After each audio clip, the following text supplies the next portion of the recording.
So what is the best approach to handle an incident? This is just sort of an icebreaker to get us talking. Don't limit it to cybersecurity. Okay, we just want to find out what your thoughts are, and then we'll bring in the cybersecurity as we go.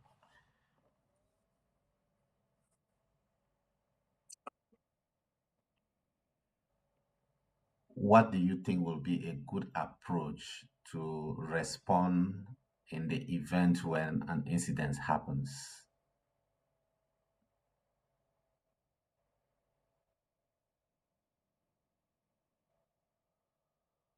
Mhm, mhm.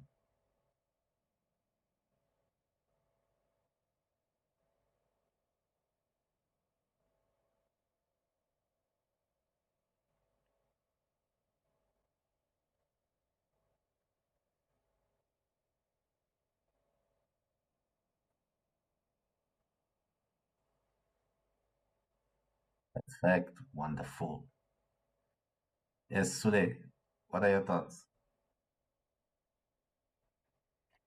Then say it again. Anyways, let's move.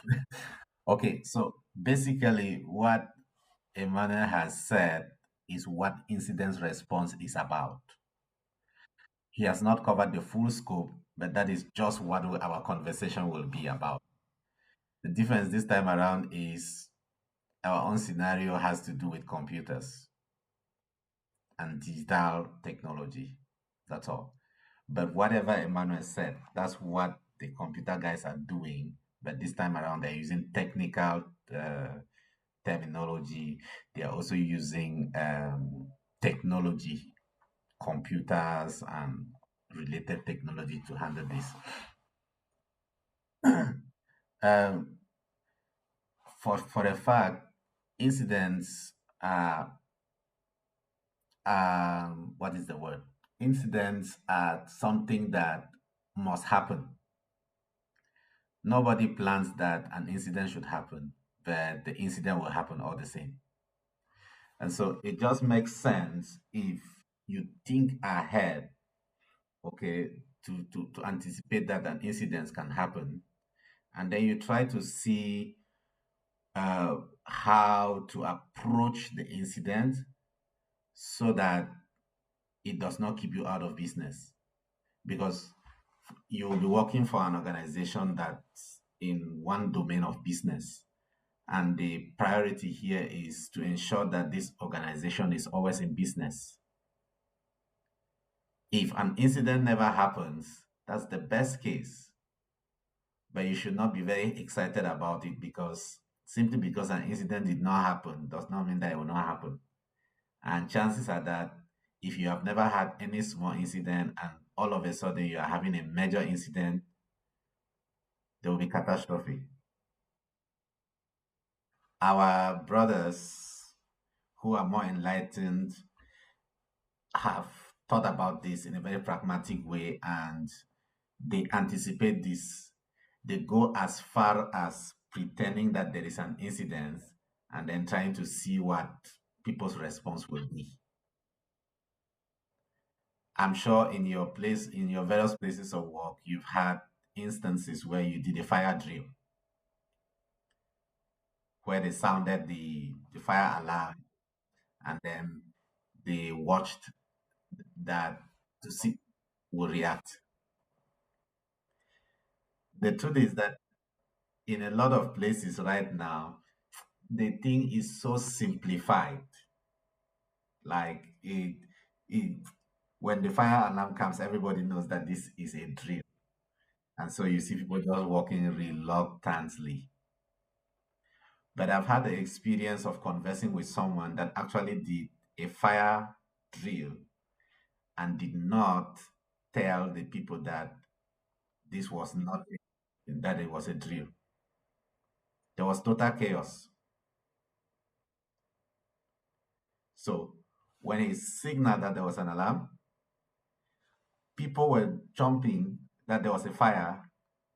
People were jumping from where they were sitting as if this is real. Do you know what some people did? Some people were found trying to unplug their laptops, fold them, put them inside a backpack, hang them, go from there to the room where they had put their telephones, to grab their telephones, to go somewhere else to grab something before they went down to the meeting point. So if there was actually a fire, chances are that most of those people would have died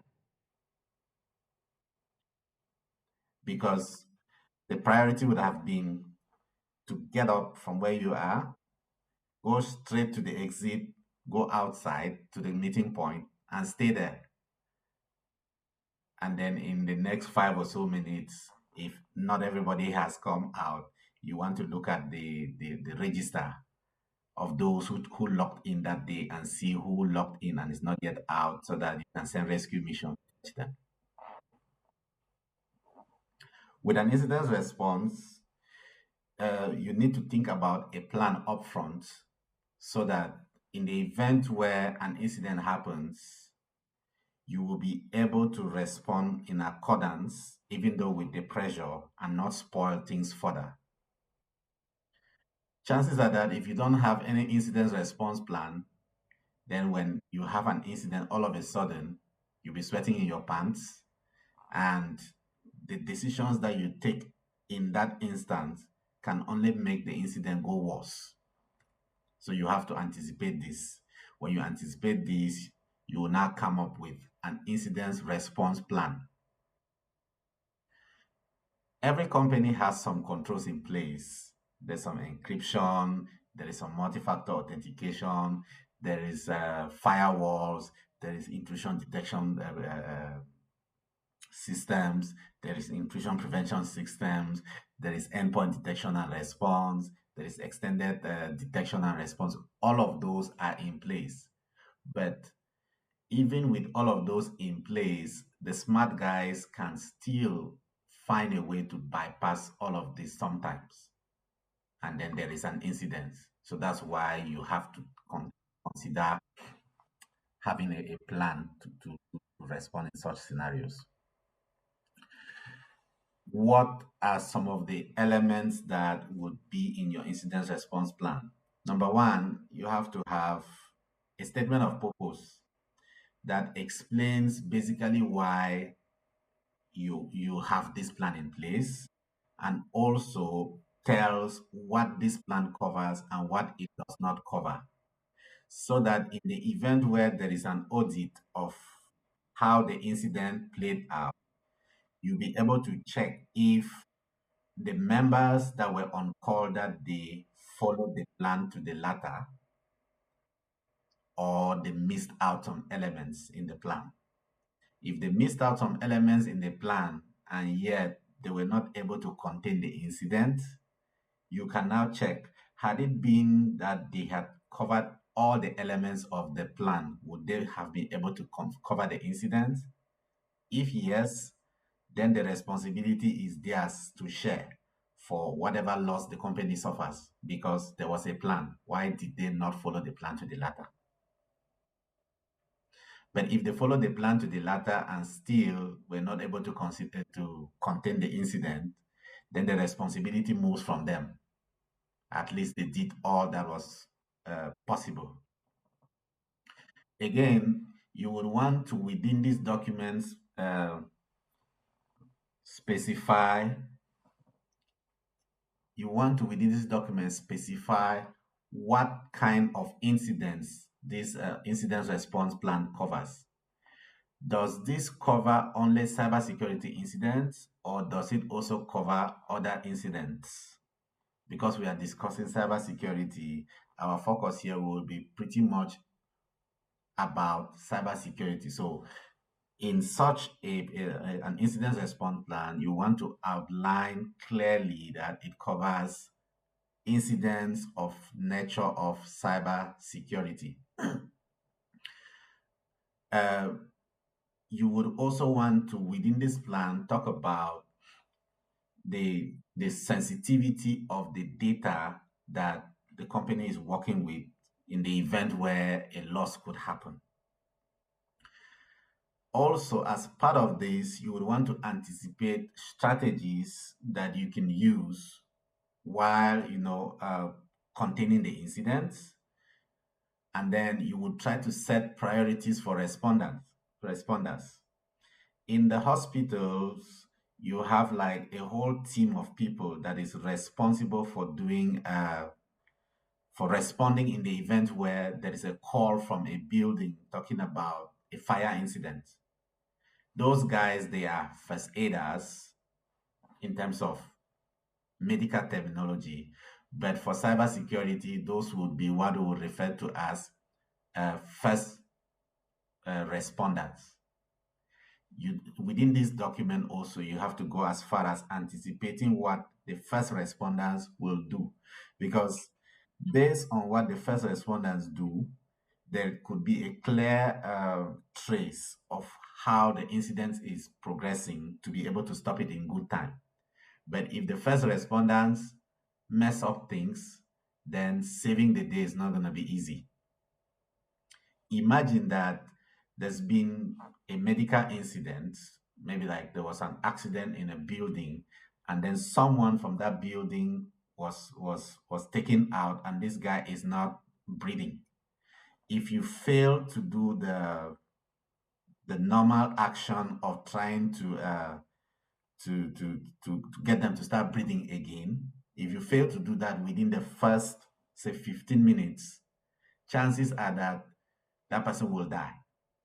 That's why it is critical also for first responders to be carefully chosen and to be carefully trained with respect to how they can operate, so that whatever action they take does not destroy evidence, does not destroy the track record of the incident that's happening.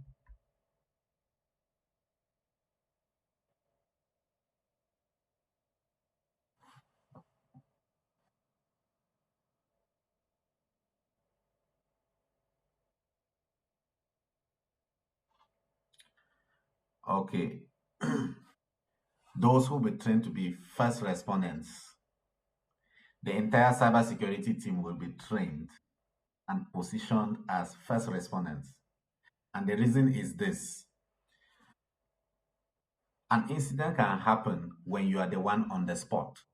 Whoever is on the spot as a cybersecurity guy, you will be the number one person to respond first.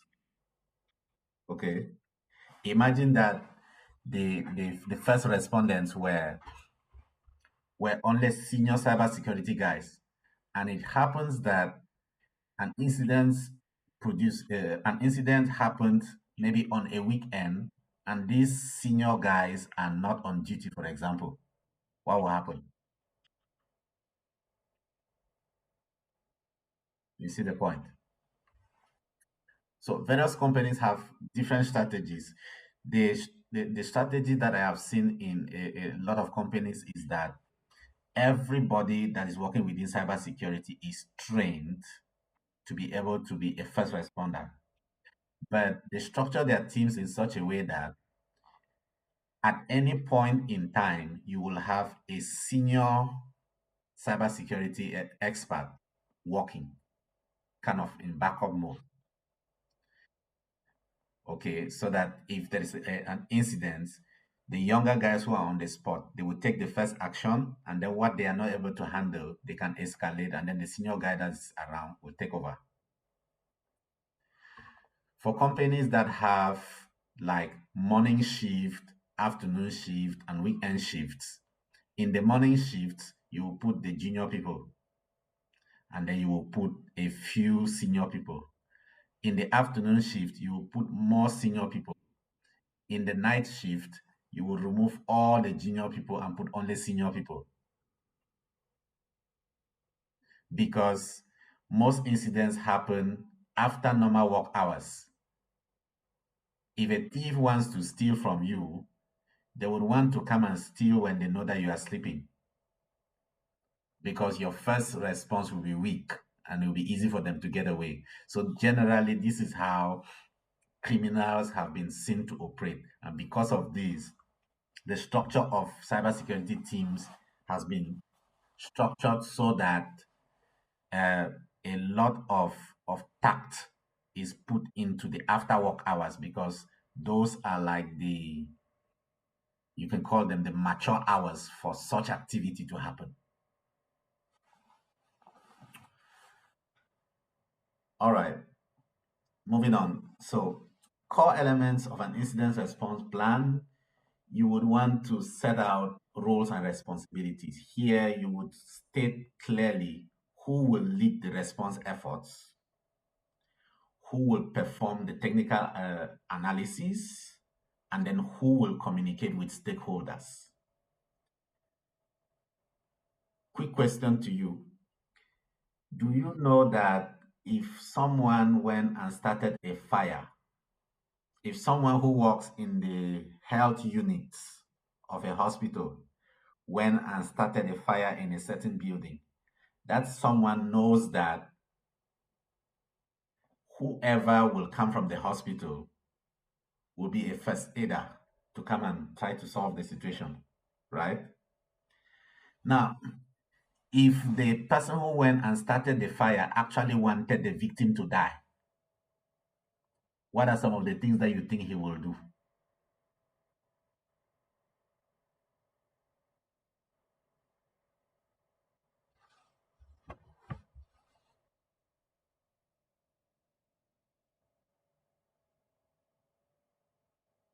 If he starts the fire there, he might take the phone line, he might be listening to the phone line that people normally report emergencies to, right? So that if he knows who is kicking off to come and, attend to the victim, he might find a way of slowing the person down so that by the time you reach there, the person is already dead. He might even go and unplug, if it is a fixed phone that relies on direct current to be able to accept and receive calls. He might unplug that plug that powers the fixed phone, so that when the call comes from the building, there's no one to answer. So his intention there is trying to sabotage the rescue mission as much as possible. So when it comes to communication in an incident response plan within cybersecurity, you have to factor in the fact that what you are suffering as an incident might be as a result of someone's activity from within the company. So you have to be careful with who you are communicating with in the instance. You might just be informing the person who set up the whole thing, and he will do everything possible to sabotage the cause even more so that you never recover from it, especially if he is not in the direct chain of command. He knows that the responsibility will not be his. So that's why you have to think about communication properly. In terms of communication, you have to set up a communication strategy on how the responders, the IT department, human rights, and the legal arm of the company will be communicating in such an instance. You have to take into consideration the fact that uh, if there is an incident, it might affect parts of the building so much so that maybe telephone lines may not be reachable. So you have to anticipate this and create backup lines for this communication to happen. Because if this communication does not go right, then the handling of the incident also will be messed up. Again, you need to consider the approval process. Who will approve an action? They, let's say that the first respondents have some juniors who have been trained. And these juniors, by their job description, there are things that they are not allowed to do by default. They have done their own job, and then they've gotten to a point where there's a task that normally requires a line manager or someone who is higher up in the chain to take action. In such an instance, they need to seek approval of that person about what to do. That person will advise and then they will take an action. So you have to anticipate all of this. If the first responder is a junior, he walks and gets to that point, and then he is trying to get a line manager to approve, and then the line manager is not available to approve. if he is not a brave junior to take the risk upon him and then to save the company or mess it up, things might go worse. But if he takes upon himself and takes the risk of taking the next step and does not handle it well, it might still end badly. In that instance, he might share in the responsibility of, doing the wrong judgment call. But if his line manager and the line manager of his line manager were aware, they would have advised better. So that's why all of this is important. And when you lay out this plan of how these things should go, and then you've tested it out by observation and by some other things like simulation, okay, and see that it works, at that time now you take the laid out plan to senior management to sign off on this plan. If senior management does not sign off on an incident response plan and there is an incident and you use it, the responsibility is yours now. Because senior management will pretend that they don't know about the existence of an incident response plan. And there you will be on your knees praying hard that all goes well, because if something does not go well, you will get fired, you will be sent to prison because you operated based on your intuition without clearance from administration. So that's why it's good to anticipate all of this and have the plan ready and get senior management to sign it up. When he signs it, the plan is somewhere. Everybody knows where, everybody that's on the incident response team knows where this plan is. And when time for action reaches, you can just go grab the plan and then someone is looking at the plan while you guys are implementing. This plan has been signed off. You would try to commit this plan to memory as much as possible to be sure that you can flow with the plan, whether the plan was accessible or not. Having the plan in hand is just to make double sure that no one is acting out of line.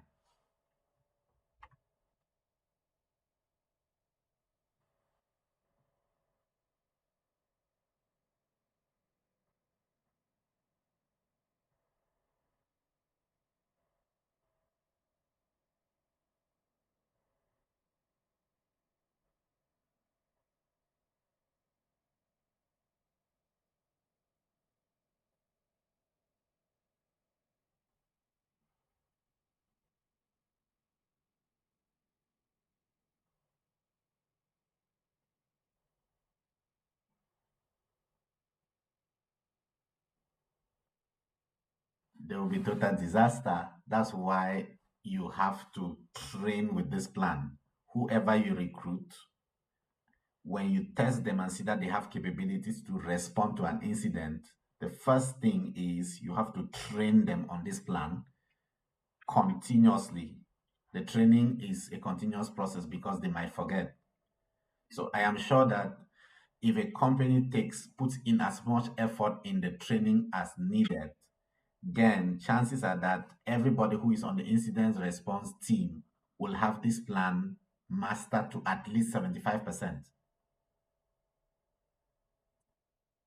If you have not mastered the plan to at least 75%, why should you even qualify to be on the incident response team? Again, companies need to take into consideration the fact that when an incident happens, for instance, maybe like a fire incident, you may not have physical access to the cabinet where the paper plan will be available. So you can have a digital version of the plan that's available, and this digital version of the plan that's available might be available through an app on the phone of the responder. Because during such an incident, if the responder were sitting on their table or if they were at home while the incident is happening and they are coming from home, they will always have the phone with them so they can access the digital version. But you want to ensure that at all times, the most senior member of the incident response team has the plan in hand. Every other person has been trained on how the plan plays out, but someone still has the plan to just be, auditing and seeing that we are following the plan as we should follow it.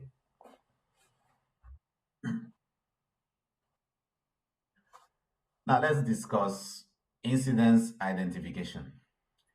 Now the objective here is to detect and confirm that actually a security incident has happened or that a security incident is on the way. This is very interesting because as far as cybersecurity is concerned, it's not like with the fire incident where you see the fire. Okay? With the fire incident, you clearly see the fire and everybody is responding. Let me take the example of my father's experience. My father's experience was the following. Somebody called him and pretended to be from MTN and told him that he's using uh, a SIM card that is still 4G and that MTN has 5G SIM cards now. So he will upgrade his 4G to 5G. He needs to upgrade his 4G to 5G. And spontaneously, my dad said, okay, where I am in the village. I will only be able to go to Camden on Monday for this to happen. And the guy said, no, no, no, you don't have to do that. Everything is digitized. I can do it for you from here. So you just have to give me permission to do this. And my father said, really? He said, yes. And he said, okay, so what will happen is I will initiate the process. And then at some point, you will need to confirm. Is that okay? He said, yes. And the way you will confirm is I will call you and then you will give me a code. So he did his job and then called my father. My father gave him the code. And my father went home and was sleeping. You know that nothing happened, right? He was a smart guy. He did not do anything in the first 24 hours. But there was an incident already that was in process. So my father was not seeing what was happening. The guy just installed the Momo app on his phone and then he went into the Momo app and he programmed withdrawals 24 hours after that encounter. And the withdrawals that he programmed, they were going to happen every 2 days. And he was doing small withdrawals, 3,000, 3,000, 3,000, 2,000, 3,000. My father just sat like that and he would just receive a message. You just sent this amount of money to this person. You just sent this amount of money to this person. He's saying that, Kai, what kind of magic is this? I've not sent money to anybody. In under 7 days, he had lost close to 150,000.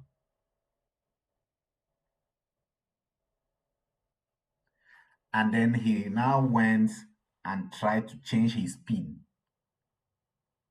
He changed his PIN successfully, but you know what? All of those program transactions, they kept going. He saw it like magic. But until I had a call with him, and then he did a video call, and I went into the app, I now saw that this guy had programmed transactions for the next close to 1 year.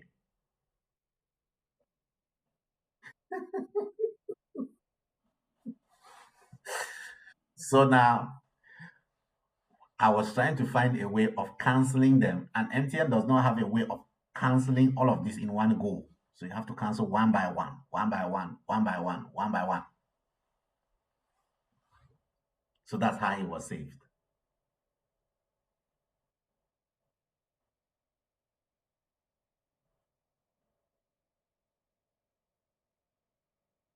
You log into the application and you go to programmed transactions and then you unvalidate them one by one. That's hectic.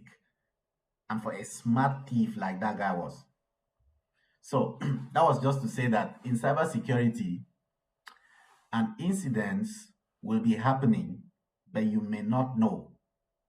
You may only know that there was an incident when you start to see trace, but it's happening under the hood. So that's why incidence identification is important. When it comes to incidence identification, all the sources that we talked about, the intrusion detection and prevention, the intrusion detection system, the file integrity monitoring, the vulnerability scanners, the system logs, all of those things are important.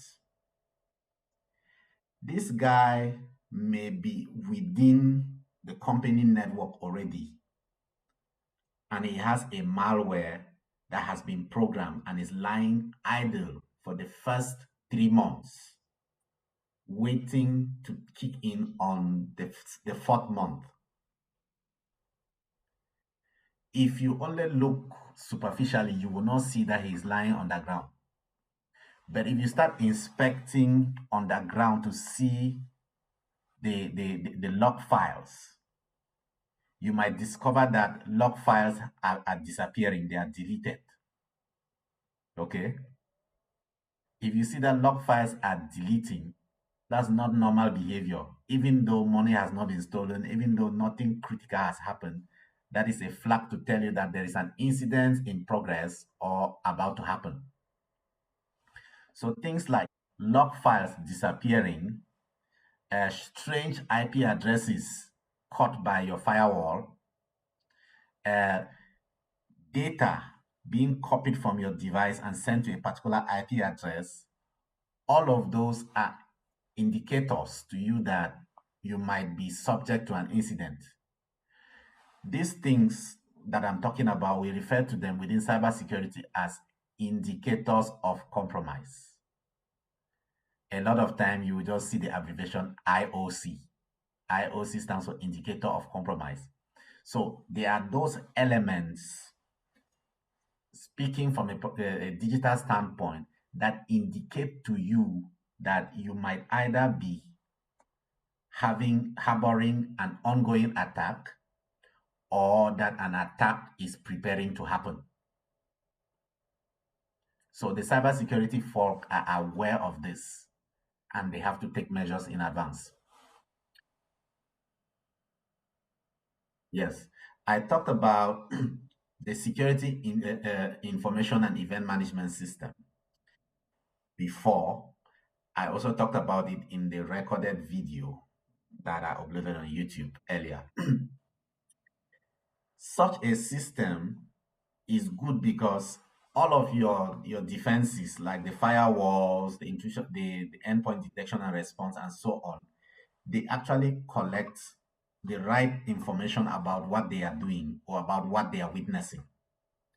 But if you have to go to each of these devices to collect this information, it can be hectic. So the security information and event management system gives you the possibility of pulling the information that each of these systems have trapped and sending it to one central monitor. And when it sends now to one central monitor, you'll be able to look at the central monitor and put together everything and reconstitute what could be happening in your system. When Sule and I had the conversation about cloud, we said that there is the aspect of virtualization and you could have desktop virtualization. With desktop virtualization, it's like I cast whatever is happening on my screen now, and then every other person that's connected on my network is able to see the same thing that's happening on my screen. Security information and event management systems generally will operate using this kind of technology because everybody in the security operations center will not be sitting in one room and looking at one screen. They'll be sitting on different computers, but they will be able to see what is happening on the central computer that has security information and event management, thanks to desktop virtualization. We use various rules to be able to do investigations. uh, you might use rules such as let us find all data that is leaving the company that has personally identifiable information, for instance. Personally identifiable information will be things like in the UK, maybe it's the what they call. I don't know what you guys call in the UK. Is it the national insurance number? Yes, I believe. In the UK, it's the national insurance number. If you look at all national insurance numbers in the UK, they have the same pattern. The first two characters are maybe letters of the alphabet.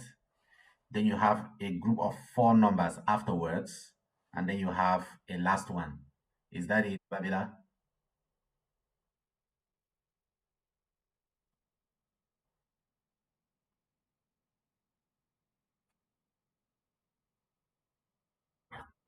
Good. In the US, social security numbers have a pattern as well.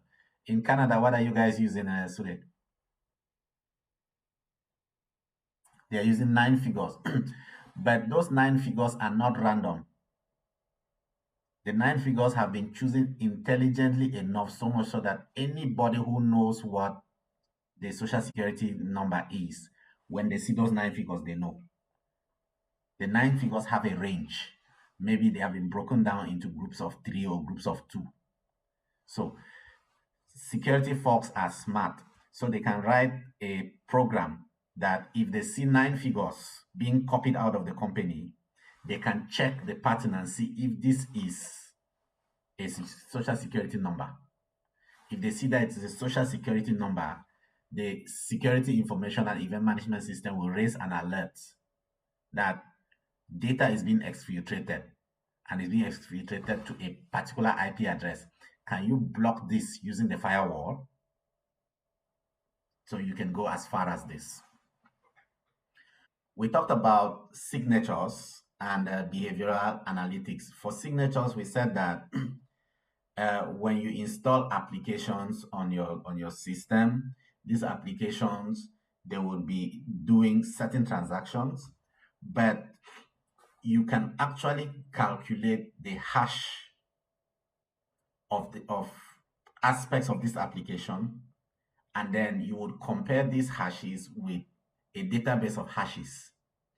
If there is a match in this database of hashes, then you can figure out the identity of this malware, because the database of hashes, like it happens most of the time, is a database that contains hashes of applications that are known to be malicious.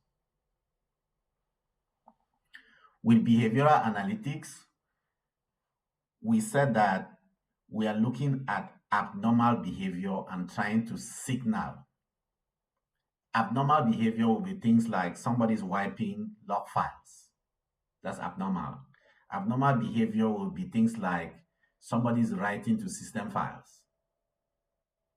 Abnormal behavior will be things like somebody is copying credit card numbers and bank account numbers from the company and sending somewhere. This is abnormal behavior. All of these provide forensic trail that you can use for further investigation. But the first thing is to try to stop this from happening, and you can do the investigation after. So, what are the duties of the first responder? As soon as an incident has been detected, the first person on the scene has to play the critical role of taking an immediate action to prevent the incident going the next step. The first action that they will do will be to try to contain the incident so that it does not spread further. It is the same like in a fire. If there's a fire in a building and the fire is currently in a particular room, if you can contain it to that room and let it destroy only that room and the rest of the building is safe, then you have put in quite some effort. Alternatively, if you don't do that, chances are that any other room that's connected to this room, maybe by some line, the fire can spread from that room through this line and consume the whole building.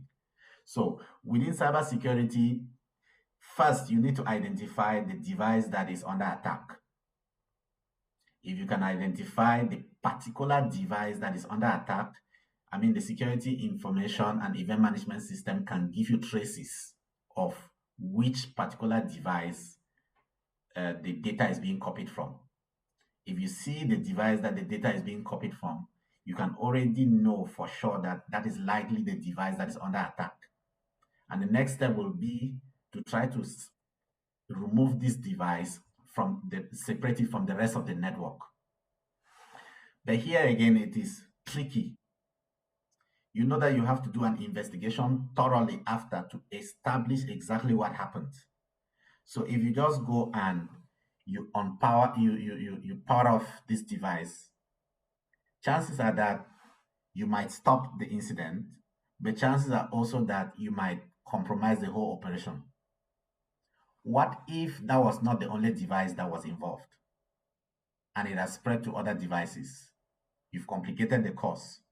Secondly, do you know what the attacker was actually doing on this device? You have no clue. It's only the investigation process that will be able to establish with clarity what the attacker was doing on this device. So you want to preserve this by keeping the computer on, by not rebooting it, but physically or logically placing it in a network by itself. When you place it in a network by itself, it cannot communicate with any other computer. Since it cannot communicate with any other computer, if there is a virus, if there is anything on that computer, if you are trying to copy, as you are trying to copy, since you are trapped within a network by itself, you cannot copy anything out now successfully. You can only copy from there, maybe straight to the internet, but not through the other devices on the network. That's isolation. Warning here, you want to make sure that whatever you are doing, you don't destroy evidence, forensic evidence. I talked about rebooting. You have to avoid rebooting. You have to avoid shutting down. You also have to try to avoid patching on the spot, because in the course of patching, you might instead go and install another application that makes it easier for the attacker to escape. In terms of notification, who gets notified when an incident has happened?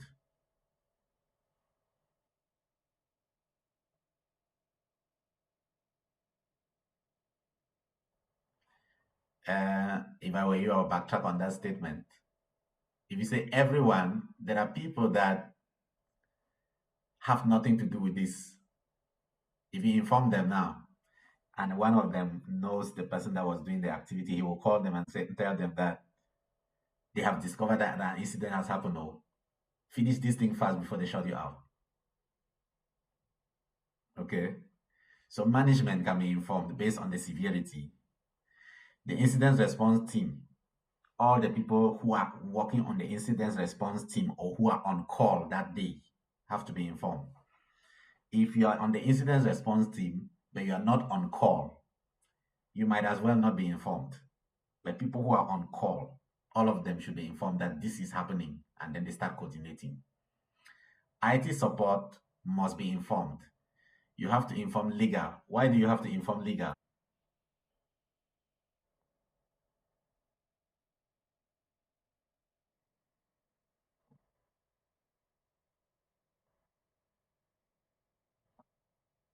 Perfect. In the UK, for instance, the assumption is that when there's been an incident, there is the high office in charge of cybersecurity and blah, blah, blah, that you have to inform them within 72 hours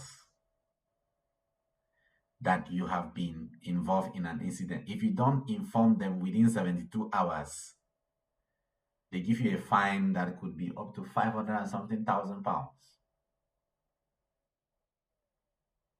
irrespective of the size of your business. So legal has to be informed right away to check with the calendars and see if you are meeting up with those calendars and informing the right people. Secondly, when an incident happens, if someone had put their data on your system, chances are that they will be the first one to take you to court to report that their data has been compromised, blah, blah, blah.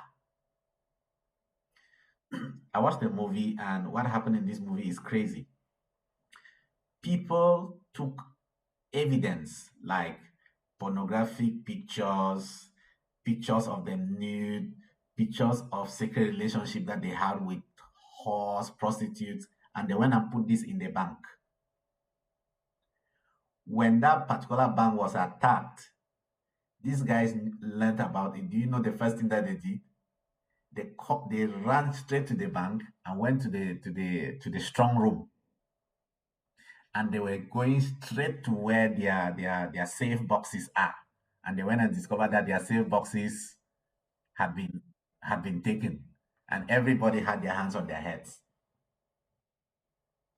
In such an instance, if the bank had not informed you that they were taken by surprise, the first thing that such a person will do is, because he does not want his secret to be out there to anybody, he will try to clear his name by going and reporting to the court, so that you will be reacting to that, and then he will save his reputation in a way. Your company might be doing business with other companies. Your company might have cloud support, for instance. All of these customers, regulators, they are third parties, so you need to notify them. And there's a time frame over which these notifications will happen.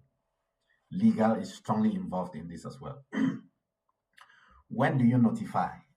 You want to start notifying immediately after you have contained the incident, or immediately after you have gathered the initial trail of information based on the incident.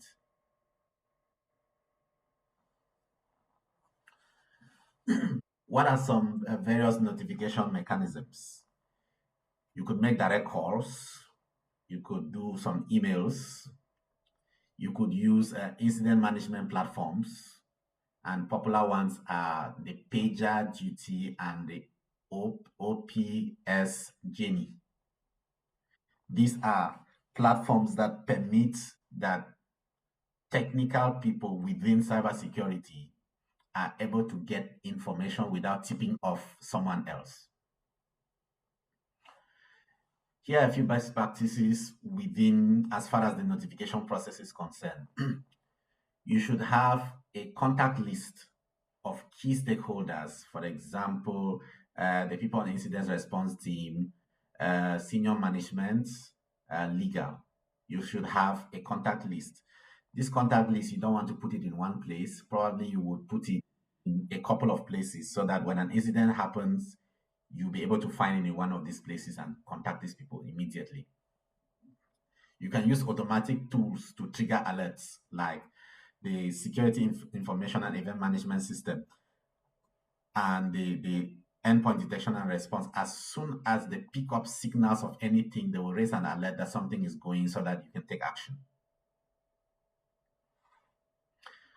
Now, you want to document whoever was notified about the incident, when you notified them, and who notified them. Why do you want to do this?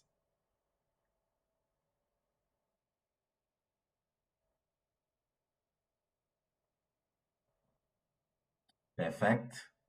And also, it serves as a trail. If after notifying, if you check and see that until you notified a particular person, everything was going well, suddenly after notifying them, things took the next step, there might be a connection related to the incident. And this will be evidence if the thing comes up in court. Everything was going as planned. We were using our defenses correctly and containing everything. But suddenly, when you were aware that we are containing things, things took a different turn. Tell us what you are not telling us.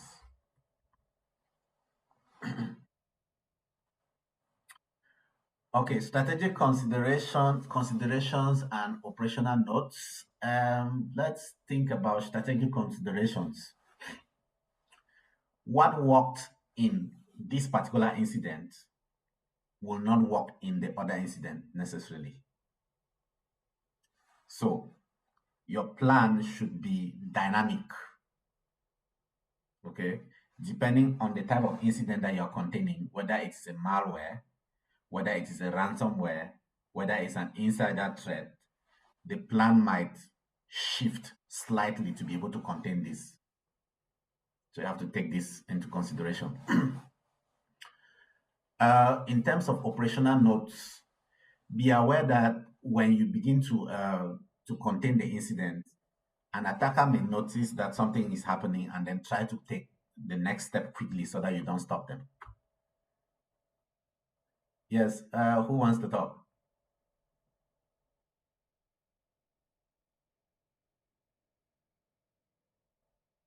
Okay, sure. Maybe we'll just profit and then everybody takes the 5 minutes. Sorry, guys, I was just talking and talking. I did not even notice that we had spent almost 1 hour.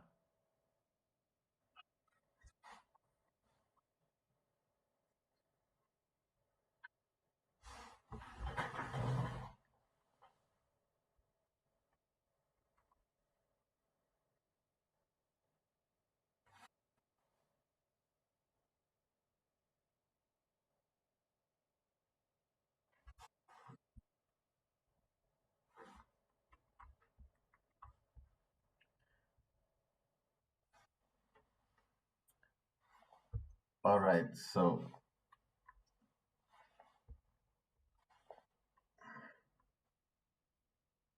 yes, Sule is back. So when we talked about containment, we said that uh, the strategies, there's many of them, but we will talk briefly about two of the strategies. The one strategy is that of segmentation. And with segmentation, what we are trying to do here is we are trying to control, but we don't want to alert the attacker that we are controlling. Okay. The strategy is to limit the movement from the one device that we, the one or the few devices that we sense have been breached already to other devices. So we don't want devices that have been breached to act as vectors to transmit the virus to other devices, if you can call it that way. How does this work? This works using uh, a strategy within networking that we call uh, um, virtual local area networks. Okay. The concept of a virtual local area network is that devices within that local area network can communicate with each other, but they will not be able to communicate with devices in another in another virtual local area network, except you expressly allow them. So the moment you create a virtual local area network and you put a device in there, that device is cut off from the rest of the devices by virtue of that fact. Okay. So it can happen in a couple of ways. The moment you just create the VLAN and dump all of those devices in there, you've cut them from the rest of the network. You can also go ahead and implement what we call access control list to further limit any traffic between this particular virtual local area network and other ones. Let's say, for example, that you had two different switches and the devices that you have sensed that have been attacked, some of them are on switch 1, some of them are on switch 2. You would create a virtual local area network on switch 1 and then quarantine those ones. You will create another one also on switch 2 and then quarantine those ones. But the remaining part of switch 2 should be able to communicate with the remaining part of switch 1 without necessarily contacting those devices within those local area networks. You can set up an access control list for such. An access control list is just a technology that permits that you can write the set of IP addresses of devices that you would not want them to access certain resources, or you would want them to access those resources. So if you want a resource to access another one, you will use an allow rule that allows that device to access. If you don't want it to access another one, you will use a deny rule, basically. You can also do isolation. With isolation, you have like a stronger boundary, and often involves partial disconnection. The purpose here is such that you want to separate the connection between the compromised system and critical resources.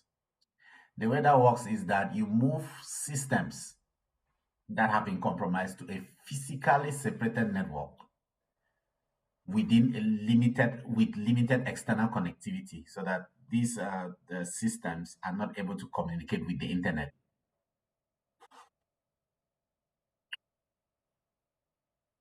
Now, by this time, you would have contained the incident. What next? You need to eradicate, and then you need to recover anything that has been lost. Couple of strategies. Recovery has to do with restoring normal operations. When there was an incident, probably you prioritize critical operations only and you kept operating with those so that the business stays alive. But now that you feel that you have things contained, you want to resume normal business functionality as soon as possible. What are some of the activities that will take place here? You need to restore data and services if there were backups, which is always good practice to have backups so that each time you work, you have a backup of data. Otherwise, if you have like a malware attack and it encrypts everything that's on your computer, you will either be forced to pay the attacker for them to unencrypt, or you will lose that data totally. And believe you me, when you start paying ransoms, chances are that you will pay the next one. Someone encrypts your hard disk now, you pay them, they unencrypt. They'll be like, this guy has money. You would try to encrypt it again tomorrow so that they can pay a larger amount of money. So one way out of this will be to have like a backup strategy, so that as long as your data is in good state, you have a duplicate of it saved somewhere. If your system get attacked and maybe you find yourself formatting that system, whatever the attacker had done there will be destroyed with the data. But you have a backup that you can restore from that backup and have a good chunk of that data so that you start normal operations again going forward. In terms of eradication, you are trying to remove the threat completely. The goal here is to eliminate any traces of the attacker and to secure any of the systems that the attacker might have compromised, any accounts that the attacker might have compromised. Key activities in this domain will be to try to remove any malware that was on your system.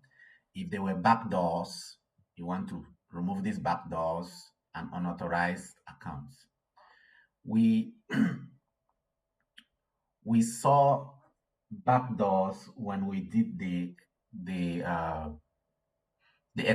hacking exercise with Kali and Metasploitable. The backdoor thing is just kind of, if you can say that, you can consider this to be a way in which the attacker installs software on your computer in such a way that he will be able to get access directly to your computer from far away. and he will maintain this access for as long as possible to keep doing his activity. That is a backdoor.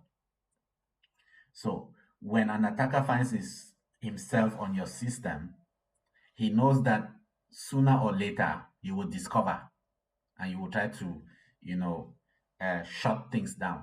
So a smart thing that they will always do is they will try to institute a backdoor so that even when you log out of your computer, they still have access to your computer and they are able to keep doing what they are doing. Uh, Other activities that you might want to consider here will be to apply patches and security updates. Chances are that the attacker succeeded because there was a patch that has been released and you have not yet updated. Your system was still vulnerable. But when you apply this patch or this security update, then you have closed the vulnerability that he used. He will not be able to come back. Now, after the incident, what happens? All of incident response happens to be one of the areas that the Frontier Security Plus exam takes interest in. So you might want to uh, make a log of that. After the incident, you need to do an assessment to see the lessons that you have learned. Here, the purpose is to reflect on what has just happened, take a look at the strategies that you use, and take a note of strategies that worked. If these strategies worked, chances are that they may work again in the future. Those strategies that did not work, you want to look into them now to see what improvement you can bring so that next time they will work. Best practices here are many. One of the things, you can hold a session with all parties that were involved in the incident management process to try to walk through the process again and see how they worked together, see if there were any loopholes, close them up, and then give advice on how to go further. One of the strategies again will be to bring in a neutral facilitator to avoid bias. If you take only in-house people, they may be biased to not tell the entire truth, because chances are that if they tell the entire truth, it will look like they were slack on their duty. And while protecting themselves from being sacked because they were slack on their duty, they might miss a keen detail about the, the, the, the whole incident that may happen again in the future. But if you brought in a neutral facilitator, the neutral facilitator does not have to save face. So he will be as stringent as possible, and then everything will probably more or less go well.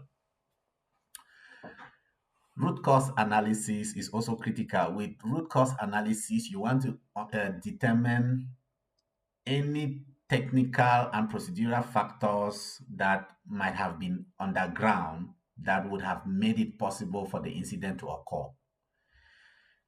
You want to take note of things like, is it because there was a patch that was missing? Is it because a human was responsible in facilitating this? The security controls that we had, multi-factor authentication, encryption, hashing, were they sufficient? Were they not sufficient? After doing all of this now, you would have to come up with an incident summary report.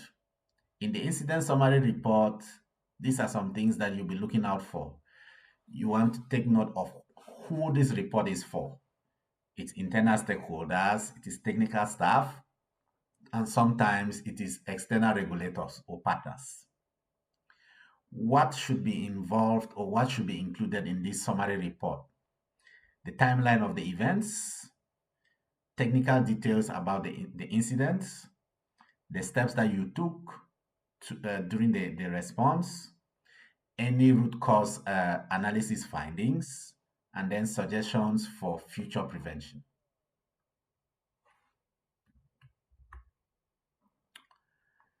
Now to training. I believe this is the last slide. The goal here is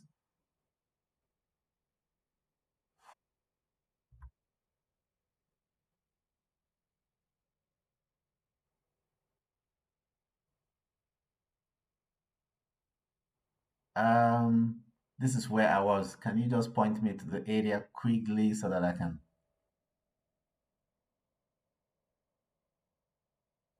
Oh, yes. The exam will want to know if you understand the sequence of these activities. Lessons learned. Where is lessons learned happening? Is it happening post incident or before the or during containment? Root cause analysis. When is it happening? Incident summary report. When is it happening? The exam wants to find out from you what should be on the incident summary report, what should be on the incident response plan. These are some things that I have seen in a lot of cybersecurity exams. Security Plus, CISSP, OCSP. I've seen these questions there time and time again. So can we move? Okay. If you will have good incident response, then you have to put in a lot of effort as far as training is concerned. Training should not happen only one time. It should be a part of the cybersecurity culture of the company. This training will help to ensure that people's skills are sharp and everyone knows their roles and responsibility as far as cybersecurity is concerned, and particularly as far as the incident response is concerned. Who should this training target? The training should target the incident response team and relevant stakeholders. Here we are talking about incident response training. We are not talking about cybersecurity training. Cybersecurity training, this is more global and it concerns everybody. For incident response, this targets specifically the people within incident response team, for example. It's like in my company, from time to time, they have come and they have isolated a few people and they have trained them in first aid. If you have an issue, you can turn to these people. So they pick one person from each team and they train them for first aid. But not everybody is trained for this because it's resource intensive, also because it gets technical at some point, and not everybody can handle the technicality. The secrets that get divulged, not everybody is able to handle such secrets. And if the secrets find themselves in the wrong hands, you know, things can go south. In terms of frequency, you would want to make sure that every year at least the incident response team has a training. Also, anytime you employ a new person to the incident response team, even if it is not up to 1 year, you might want to have a training that covers the new recruits only. Else, you are certainly preparing for the worst. Now, you have an incident response plan. How do you know if the plan will work or it will not work? You need to validate it. And in terms of validating it, you will validate it based on some imaginary incidents and also on some real world incidents. You will take it through various testing levels.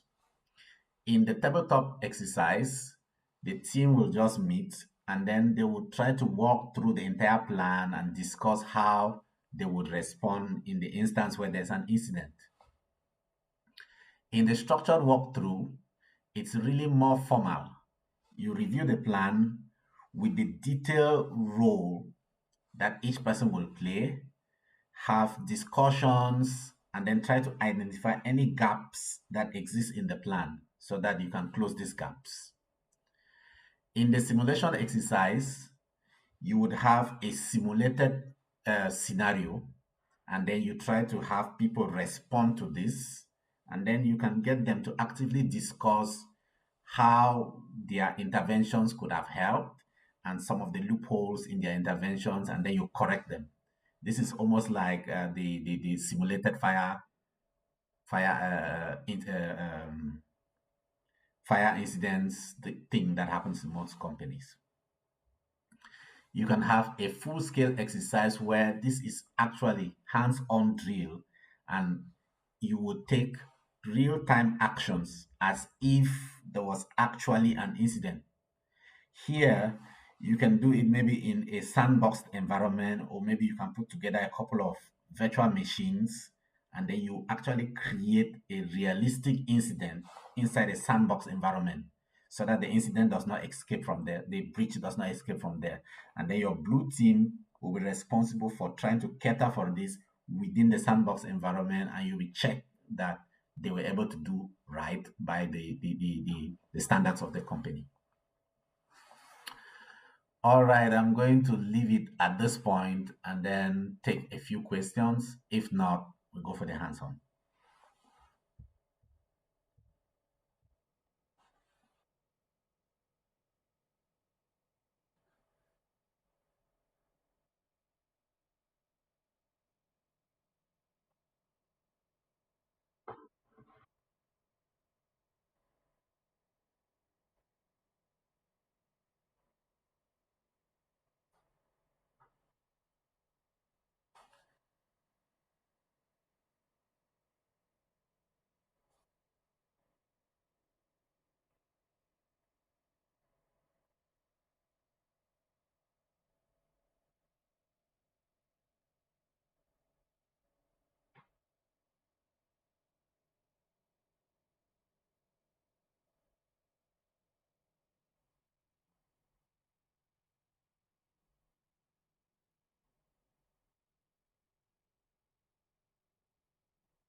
Yes, go to the virtual machine. It's on task two. Start the machine.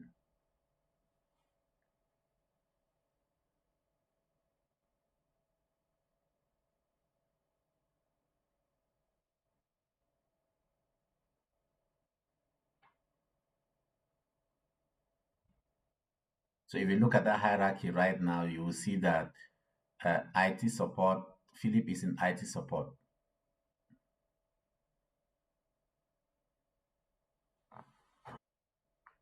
So we are saying that we want IT support to have delegated power over sales. That way, when somebody is fired from sales department, the guy in IT support should be able to disconnect them from the system, lock their account, reset their password, blah blah blah.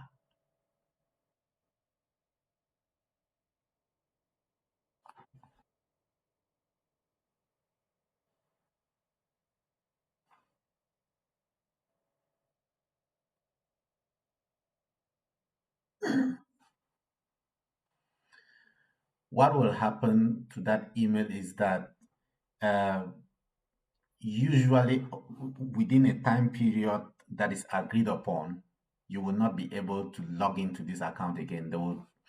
They will use the master password thing and change the password of that account. And when it is changed, it's like when you lose when you forget your password. When you forget your password, you cannot log in. You need to request, right? And the process of requesting for such a password will mean that you have to go through the IT support department of the company. You will call them on phone, identify yourself properly, blah blah blah. But since you have been fired, you cannot call them. So they will reset the account of the password of that account, and you cannot use it anymore.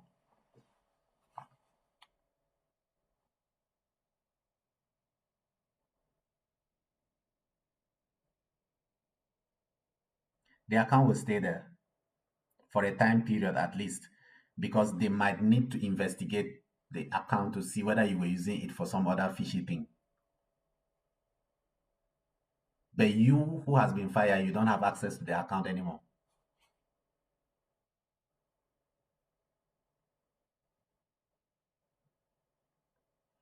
So you need to pull up Active Directory,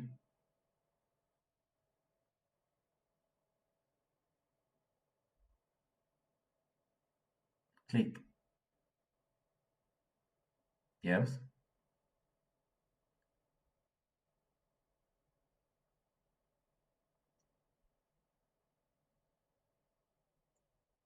advanced features. Uh-huh.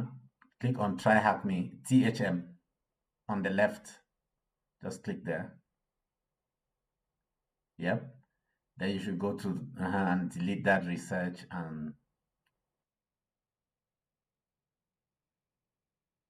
yes. It's a virtual machine, right? It has been created in such a way that after 24 hours, it should come back. So right click there and then take properties. Yes. You want to do what you did yesterday, right? So that you can continue. Object. You uncheck because right now you cannot delete because it is protected from accidental deletion. Now right click and delete.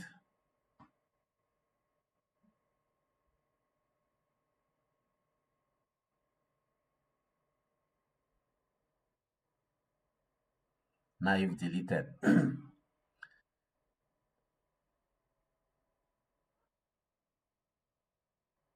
Here you need to delegate. Delegate control. Just do next. You need to add the user, Philip. Click add. Just type Philip inside there. Let's see. ILL IP. Check the names.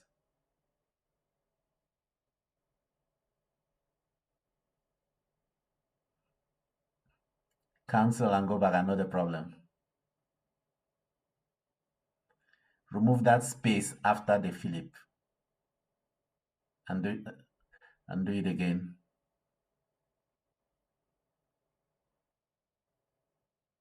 Yes. Then next. You're supposed to check on what? Reset passwords. So just stop there for a minute. Do you see what you can do? You can be able to read all the user's information. See how much power? You can modify.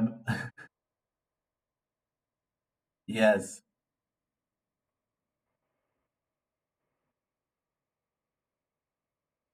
No, Philip is in IT support.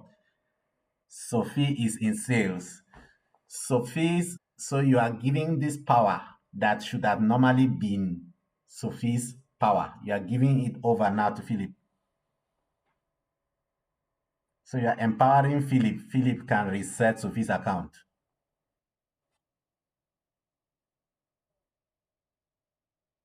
Yes, you are Philip effectively. Um, well, in this case, actually, it's the administrator. It's the administrator, the overall administrator, who is giving access to Philip. Okay, and thanks for bringing that up. So now you are giving power to Philip to be able to deal with Sophie. When Sophie gets fired, you who are Philip, I who is administrator, I will empower you to get rid of Sophie's account and everything.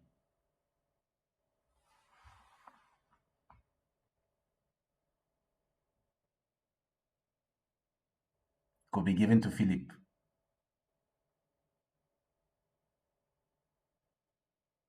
Yes. And then finish.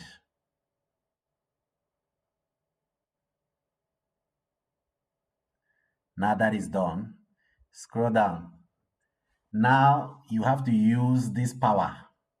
Now let's use Philip's account to try to reset Sophie's password.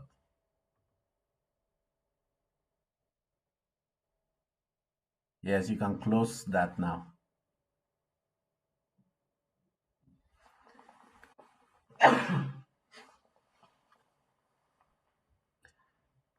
So now you need to use Philip's account to try to do this. For that, you would connect. You are on this computer.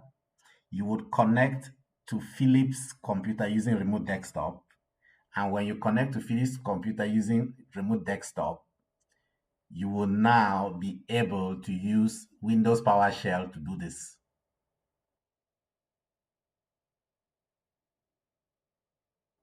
on YouTube. Yes. So look for this in remote desktop. Remote desktop. Yes. Okay, hold on there. Do you see, wait. Do you see remote desktop settings? Click on remote desktop settings first. There's some information that you need to copy from there.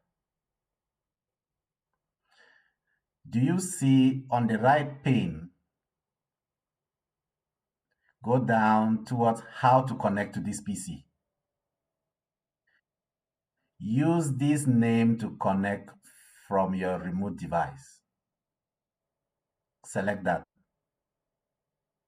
copy.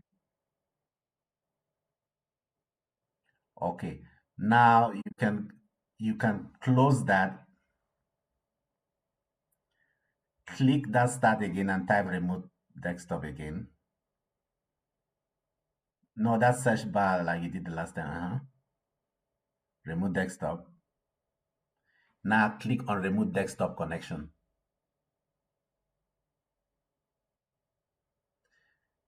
Click on show options. Yes. Do you see where they say computer? Paste that thing that you copied there. Then username. What is the username? The username is not just Philip. It's THM \Philip.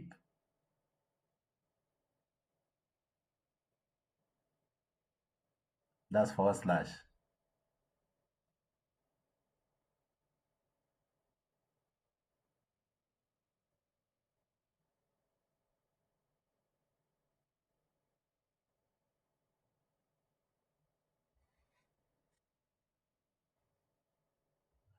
The Philip is case sensitive, so lowercase letters.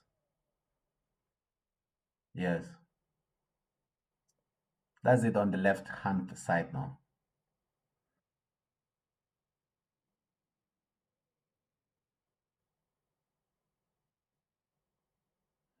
And then do connect.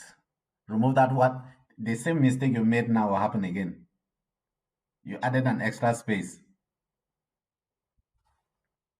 Connect. Yes.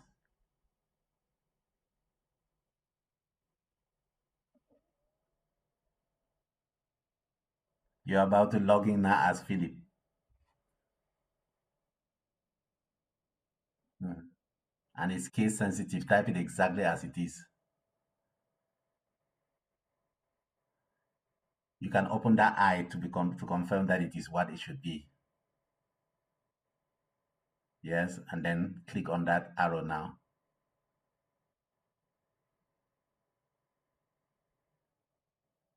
That's how IT support will log into your computer if they need to install something on your computer.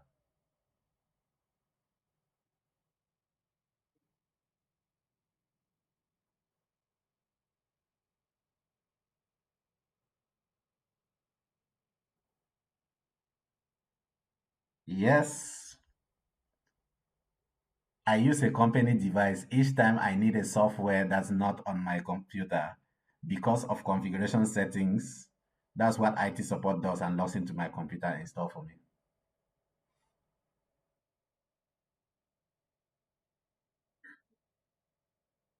And the funny thing is that the IT support guy will be logging in to my computer from Coventry in the UK.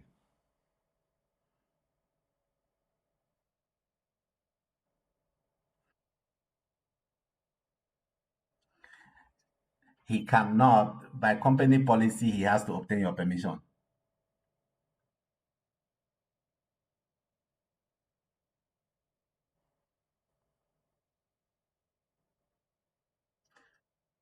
Now, when he logs in, he will log in as administrator. You see, his Philip's account is not Babila's account, is not Sophie's account.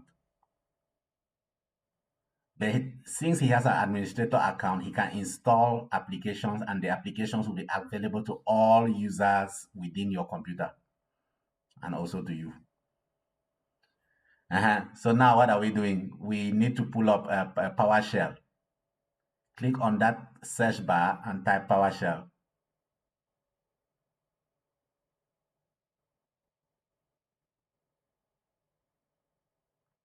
Click on that PowerShell. Now that is the command there. Go to the left hand side and copy that command from set set ADA account password blah blah blah to the end. Copy from there right to the end. Copy, paste it there. Oh, you did not copy. It's possible that you had done this thing. Copy, right click and paste.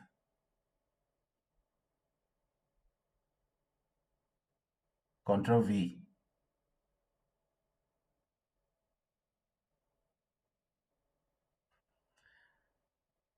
Okay, then you type it now. It's case sensitive, so type it exactly as it is.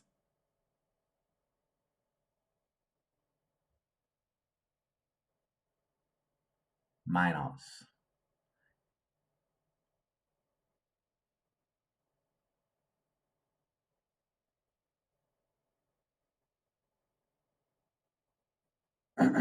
Space. The username is Sophie.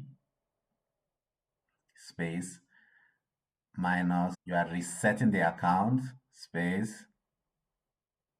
The next one. Set new password.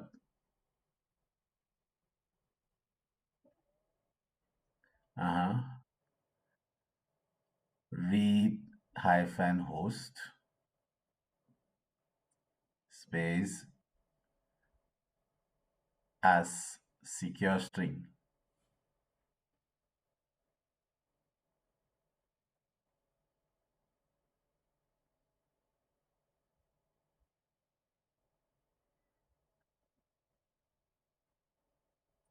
Space dash prompt in inverted commas open. You can write enter new password. I'm changing it for you because when you finish and run this command, that's what will pop up. Enter new password.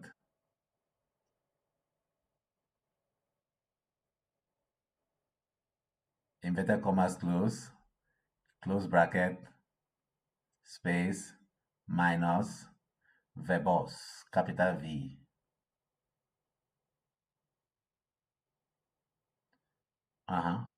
Press enter now. Have you seen that thing that you said enter new password? So now you need to enter a new password. Enter a password that is strong.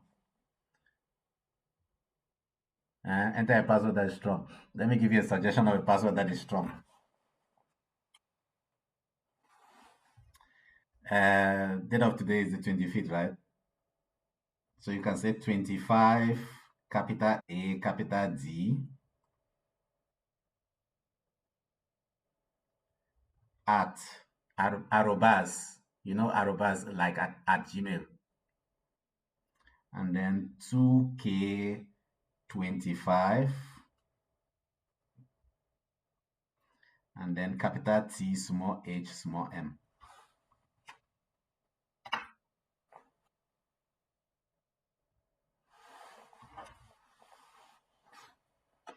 Try it, let's see. Yes. Good for you. The password was accepted. If you put in anything weaker than that, it would have thrown an error in the command line to tell you that the password does not meet the password strong password characteristics, blah blah blah. Now you have reset this password. This is the password that you will use to log into Sophie's computer.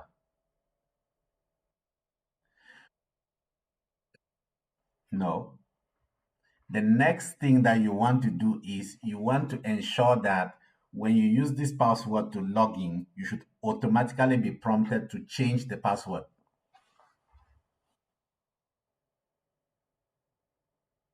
So is that next one now?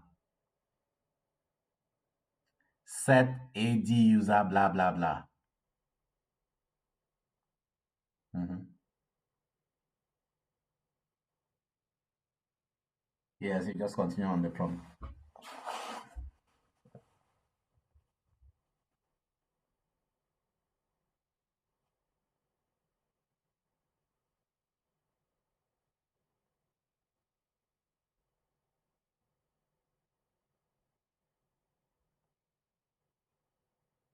At, not AD.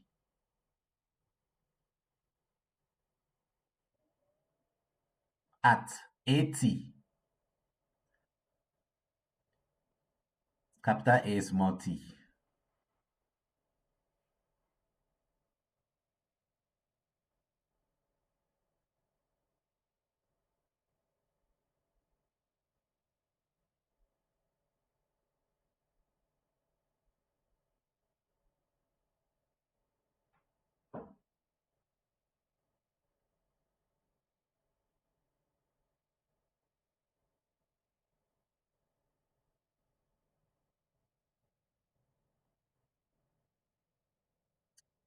Now, one thing that you can do, right? You could have actually copied that command like that and pasted it in ChatGPT and asked what the meaning of this command is. ChatGPT will break it down for you and explain each fragment, what each aspect of it means. So I'm saying this because ChatGPT has come to stay. Chances are that you may be hired at the company just because you have correct attitude, and then they expect that you should be working day by day. Mhm. Now, the reason for doing this is so that Sophie will not keep using the same password like you. Yes.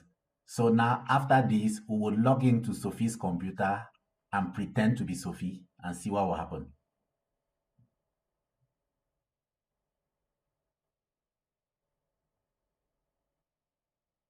You need to close this thing. No. Do you see where you have adbbasics.thm.local? Yes, that X there, close that one. Do okay. You are back on the administrator's computer now. So now you have to log in now as Sophie using the same remote desktop.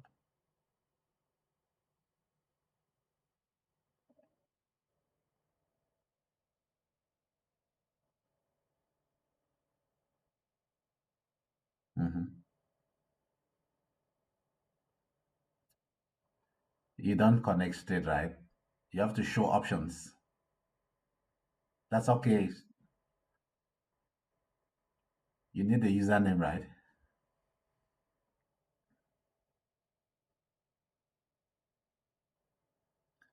THM Sophie. Down, down, down. You're logging in now as Sophie. There. Yes.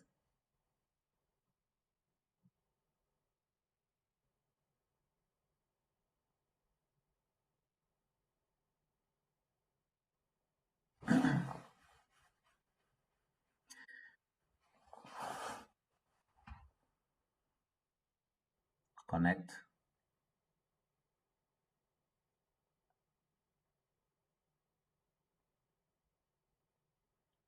So you should now put Sophie's password. Do you remember that password that you wrote?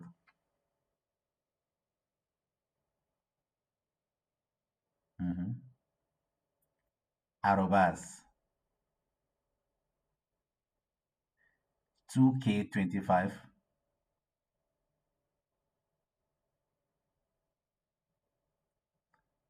Is that how you wrote it? Then THM.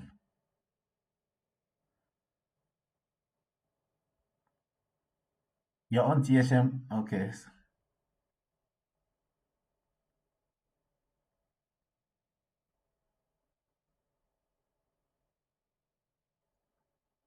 Write 25,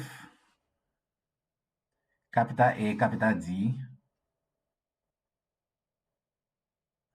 then arrobas. Then write 2K25.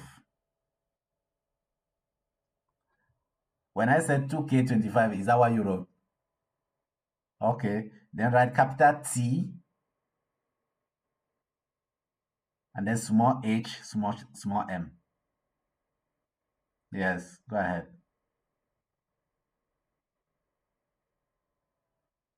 Now the password was correct. So now you have to change the password now. Yes, put a new password and confirm and you will log in.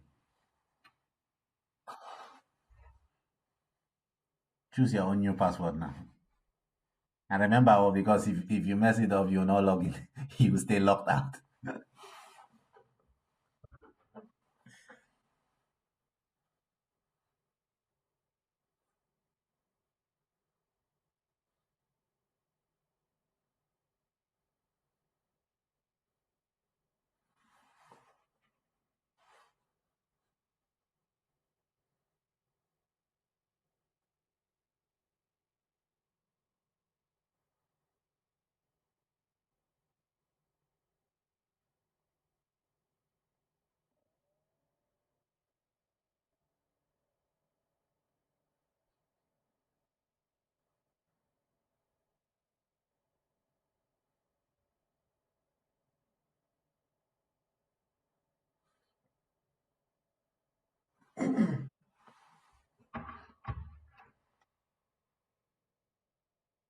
You have to confirm it.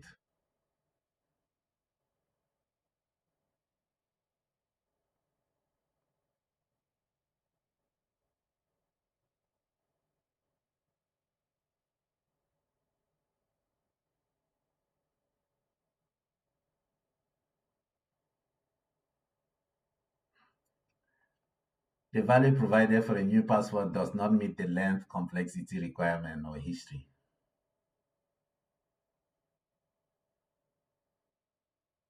Yes. So not too short. It was long, but it's not complex. So start back by putting the Sophie password A25 AD machine, capital A, capital D, arrobas 2025, capital T, small h, small m. And now for your own password down there. Let me also give you a suggestion. Uh, use use cyber, capital C for cyber, arrobas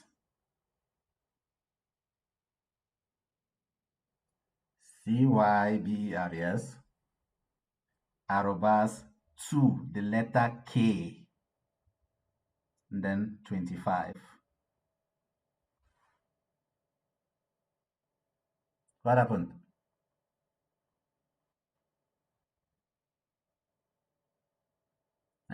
Just do connect.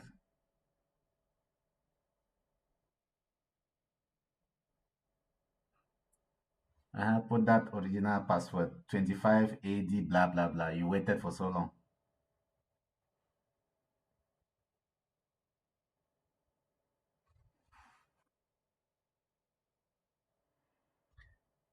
2025.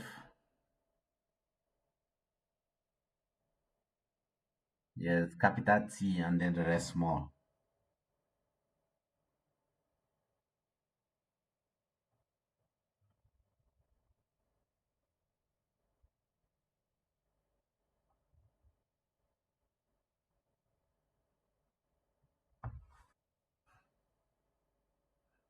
Okay. Uh-huh. Now you were doing cyber at 2K25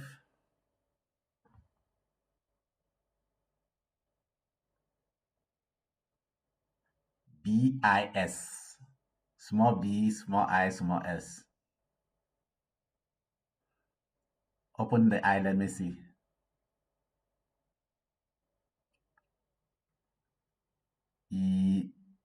2K25. 2K, then remove the 2K, remove that 2 and 0.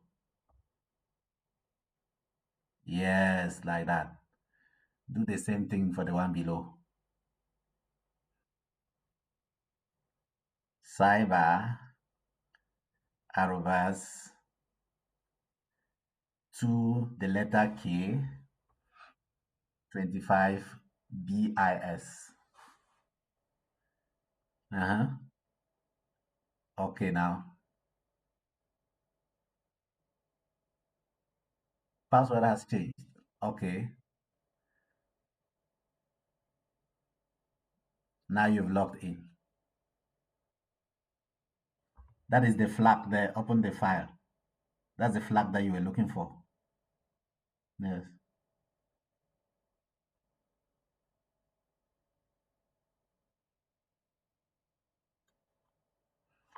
Plug it in there and you have to type the flag on the left hand side. It's okay. Copy it and paste it on the left hand side.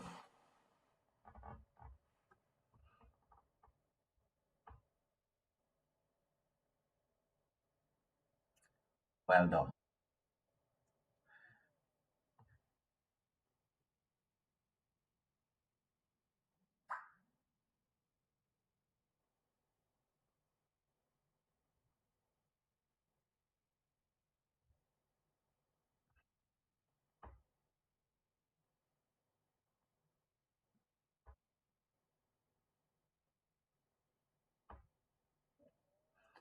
Try delegation.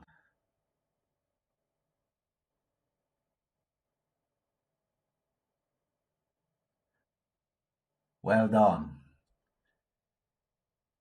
So, yeah, if it is interesting to you, you will make time and finish the rest of the exercises.